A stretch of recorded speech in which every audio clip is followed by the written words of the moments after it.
Level 1 تجوید class. السلام علیکم ورحمۃ اللہ وبرکاتہ۔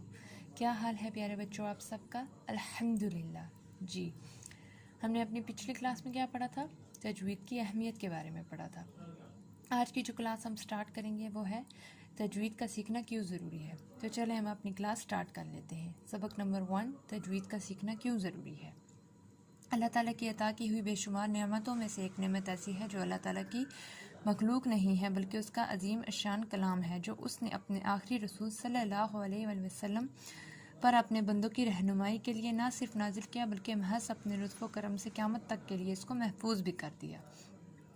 ہم پر لازم ہے کہ ہم اپنے پروردگار کی اس عظیم نعمت کا شکر ادا کرنے کے لیے نہ صرف یہ کہ قرآن حکیم کو صحیح طور پر پڑھنا سیکھیں بلکہ علماء و کرام کی رہنمائی میں اس کے معنی میں تدبر اور غور و فکر بھی کریں، اور اپنی زندگی کے ہر شعبے میں قرآنی ہدایات پر عمل پیرا ہوتے ہوئے رہتی دنیا تک اس کے نور کو پھیلانے کے لیے اپنی توانائیاں بھی حتی الامکان صرف کریں۔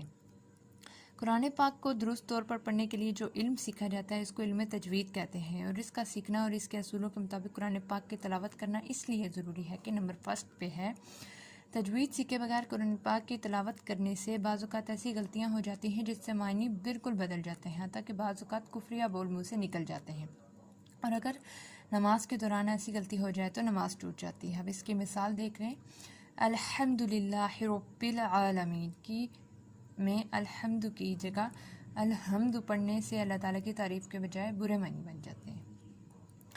انعمت علیہم میں انعمت کی جگہ انعمت پڑھنے سے بھی معنی غلط ہو جاتے ہیں، کیونکہ تام مذکر مخاطب کے لیے اور تام مؤنث مخاطب کے لیے اور تام متکلم کے لیے ہوتا ہے، ٹھیک ہے۔ سورۃ الکافرون میں لا اعبدو میں لام کو لمبا کرنے کے بجائے چھوٹا پڑھنے سے یعنی لا اعبدو پڑھنے سے بھی معنی یہ بن جاتا ہے کہ اے کافرو جن بتوں کی تم پوجا کرتے ہو، نعوذ باللہ معاذ اللہ میں انہی بتوں کی پوجا کرتا ہوں۔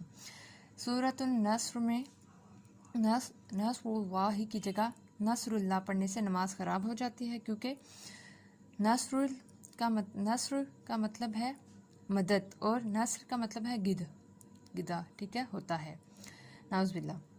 اسی طرح تجوید سیکھے بغیر تلاوت کرنے سے قرآن پاک کی تلاوت کا ادنا سا حق بھی ادا نہیں ہو پاتا، جس کی بنا پر تلاوت کرنے والے کو اپنی تلاوت سے لطف و کرم اور قرب الہی حاصل نہیں ہو پاتا جو تجوید سیکھنے کے ذریعے وہ حاصل کر سکتا ہے، ٹھیک ہے۔ تو پیارے بچوں، تجوید سیکھنا کیوں ضروری ہے؟ اس لیے ضروری ہے کیونکہ اگر ہم قرآن پاک کے الفاظ کو غلط پڑھیں گے، ان کے الفاظ جو ہوتے ہیں قرآن پاک کے جو لفظ ہوتے ہیں ان کو غلط پڑھیں گے، نعوذ باللہ، تو ہمیں کیا ہوگا؟ گناہ ملے گا، ٹھیک ہے۔ اس لیے قرآن پاک کو صحیح طور سے ہی پڑھنے کے لیے ہمیں تجوید سیکھنا لازمی ہے، ہمارے لیے بہت ضروری ہے تجوید۔ اس لیے ہر لفظ کو مخارج کے ساتھ ادا کرنا، ٹھیک ہے، یہ بھی میں آپ کو انشاءاللہ پڑھاؤں گی، مخارج کے ساتھ ادا کرنا ہر لفظ کو، ٹھیک ہے، اور صحیح اس کو ادا کرنا، یعنی جیسے وہ ہے لفظ جس طرح کا ہے اسے اس طرح پڑھنا تجوید کے ساتھ ضروری ہے، ٹھیک ہے۔ اس لیے تجوید حاصل کرنا ہمارے لیے بہت ضروری ہے، ٹھیک ہے۔ چلیں انشاءاللہ نیکسٹ کلاس میں آپ کو کلمے پڑھاؤں گی، تو ٹھیک ہے۔ السلام علیکم ورحمۃ اللہ وبرکاتہ۔